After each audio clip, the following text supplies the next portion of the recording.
Good evening everyone. आज के session में जेनेटिक्स से रिलेटेड एक इम्पॉर्टेंट टॉपिक का डिस्कशन होगा और topic is types of RNA. Topic जरूर से नोट डाउन कर लेंगे। The topic for today's class is types of RNA.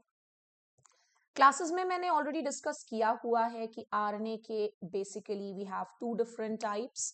पहला होता है जेनेटिक आरएनए जो कि जेनेटिक मटेरियल की तरह काम करता है, और दूसरा है नॉन जेनेटिक आरएनए जो कि बाकी फंक्शंस परफॉर्म जरूर करेगा लेकिन इसका कोई भी रोल हमारे जेनेटिक मटेरियल के तौर पे नहीं होता है।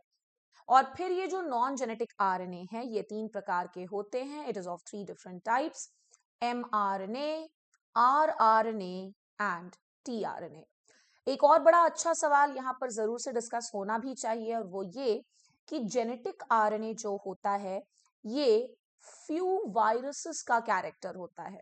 मतलब कुछ ही वायरसेस में ये जेनेटिक आरएनए प्रेजेंट होता है।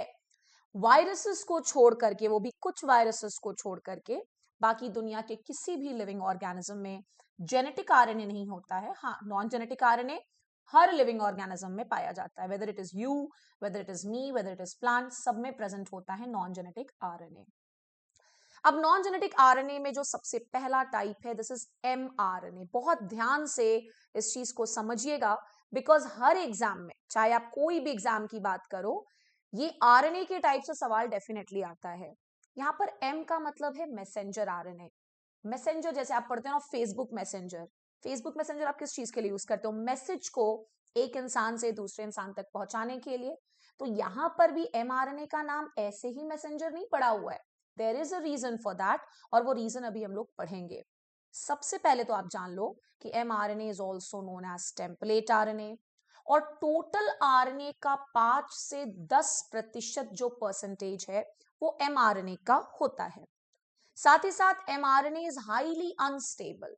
अब अनस्टेबल का मतलब होता है जिसका जो लाइफ है वो बहुत ही छोटा हो, बनता है फिर तुरंत ये क्या हो जाता है, डिग्रेड हो जाता है। ऐसे प्रकार के आरएनए को हम अनस्टेबल आरएनए कहते हैं। साथ ही साथ अनदर वेरी इंपॉर्टेंट पॉइंट कि mRNA term was given bye Jacob and Monod. अब आगे समझना कि क्यों आफ्टर ऑल हम mRNA को मैसेंजर आरएनए कहते हैं, बाकियों को तो नहीं कह रहे हैं। देखिएगा, इसके लिए आपको पता होना चाहिए कि सेंट्रल डोगमा बहुत इंपॉर्टेंट कॉन्सेप्ट होता है जेनेटिक्स का, जिसमें हम ये सीखते हैं कि जो डीएनए है ये आरएनए का फॉर्मेशन करता है, और फिर ये आरएनए जो है ये प्रोटीन्स का फॉर्मेशन करता है। अब देखो यहां पर आ रहा है आरएनए, यानी डीएनए और प्रोटीन को जोड़ने का कहीं ना कहीं काम कर रहा है आरएनए। तो अब समझना ये पॉइंट, अब आई एम श्योर आप सभी को क्लियर हो जाएगा कि जो एमआरएनए है it carries the genetic information from the DNA in the form of codons to the cytoplasm to synthesize protein at the ribosome। तो मतलब ये कि जो mRNA है, जैसे तुम मैसेंजर आरएनए कह रहे हो, उसको मैसेंजर आरएनए इसीलिए कहा जाता है बिकॉज डीएनए में प्रेजेंट इंफॉर्मेशन कोडॉन के रूप में आरएनए किन तक पहुंचाता है? राइबोसोम तक। क्यों पहुंचा रहा है राइबोसोम तक? सो दैट वो प्रोटीन सिंथेसिस में हेल्प कर सके, and that is why mRNA is known as messenger RNA.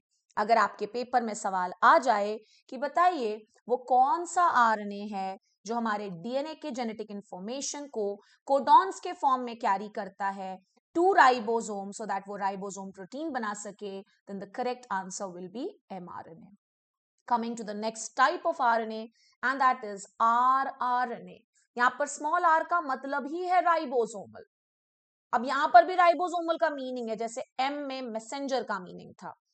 rRNA is also known as structural RNA, और ये जो rRNA ये राइबोसोम्स में प्रेजेंट होता है तभी तो it is known as ribosomal RNA।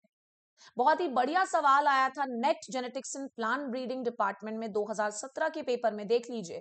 Net के भी सवाल कोई बहुत एक्सेप्शनली एक्स्ट्रॉर्डनरी लेवल के नहीं है, इतना बेसिक सा क्वेश्चन है।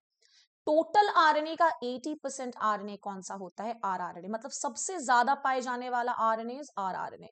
तो आप चाहें तो इस पॉइंट को ऐसे भी लिख सकते हो, it is the most abundant RNA, सबसे ज्यादा पाए जाने वाला RNA. And the last point is कि mRNA की तुलना में जो rRNA होता है इट इज मोर स्टेबल। और ऐसा ही कुछ सवाल अभी आरयू 2023 में जो पेपर हुआ सीजी व्यापम के द्वारा कंडक्टेड, उस पेपर में भी एक क्वेश्चन पूछा गया था। Now coming to very very important topic and that is tRNA. भले ही बाकियों का स्ट्रक्चर आपसे पेपर में नहीं पूछा जाए, लेकिन टीआरएनए का स्ट्रक्चर डेफिनेटली कहीं ना कहीं आपको पेपर में देखने को मिलता है। टीआरएनए को हम सॉल्यूबल आरएनए कहते हैं। There is a reason for that, but वो रीजन आपके काम का नहीं है, इसलिए आप स्किप कर सकते हो। साथ ही साथ इसे अडेप्टर आरएनए भी कहते हैं। अब देखना जरा इसका स्ट्रक्चर बहुत ही ध्यान से। टीआरएनए का जो स्ट्रक्चर है वो आपको साफ साफ फोटोग्राफ में दिख भी रहा होगा, ऐसा नहीं कि मैं बना रही हूं तभी नजर आ रहा है, बट फिर भी I am drawing it for you people so that एक बार आप फ्लो में आ जाओ और समझ लो सारी चीजों को। देखिए, अगर आप टीआरएनए की बात करेंगे तो टीआरएनए का स्ट्रक्चर कुछ इस तरह का होता है, और इस स्ट्रक्चर को we call it as clover leaf structure. Actually clover जो होता है इट इज अ प्लांट जिसके लीफ का शेप कुछ इस तरह का होता है, एंड टीआरएनए का ये स्ट्रक्चर भी लगभग लगभग ऐसा ही दिख रहा है, ऐसा लग रहा है इसको उल्टा कर दिया गया है। सीईटी के जो एस्पायरेंट्स हैं, एक सवाल हम हमेशा क्लास में डिस्कस किया करते हैं कि सीईटी का एक क्वेश्चन था कि clover leaf model of tRNA was given by whom, so it was given by Holley. Holley was a scientist. सवाल ऐसा भी आ जाता है कि clover leaf model is related to which RNA, so it is related to tRNA. अब देखो, सिर्फ नाम पकड़ना, ज्यादा मेहनत करने की जरूरत नहीं है। ये वाला जो लूप दिख रहा है, ये दिख रहा है ना आपको, लूप, लूप मतलब घूमी हुई सी चीज, इसे डाईहाइड्रोयूरिडीन लूप भी कहा जाता है। This loop is the anticodon loop. आप में से जो भी सीयूईटी एस्पायरेंट्स हैं फॉर 2025, आपके लिए बहुत इंपॉर्टेंट सवाल है, बिकॉज ये बीएचयू में पूछा हुआ क्वेश्चन है। ध्यान रखना क्या पूछा था, एंटीकोडॉन लूप किस आरएनए में प्रेजेंट होता है, तो आपको साफ साफ नजर आ रहा है it is present in tRNA. तो पहला लूप हो गया डीएचयू लूप, है ना। दूसरा लूप हो गया एंटीकोडॉन लूप। एंटीकोडॉन लूप ये आपको छोटू सा एक दिख रहा होगा, इसको वेरिएबल लूप कहते हैं। And last but not the least, this loop is known as pseudo uridine loop. Pseudo uridine loop. बहुत जगहों पर किताबों में इसको T psi, this is known as psi C loop के नाम से भी जाना जाता है।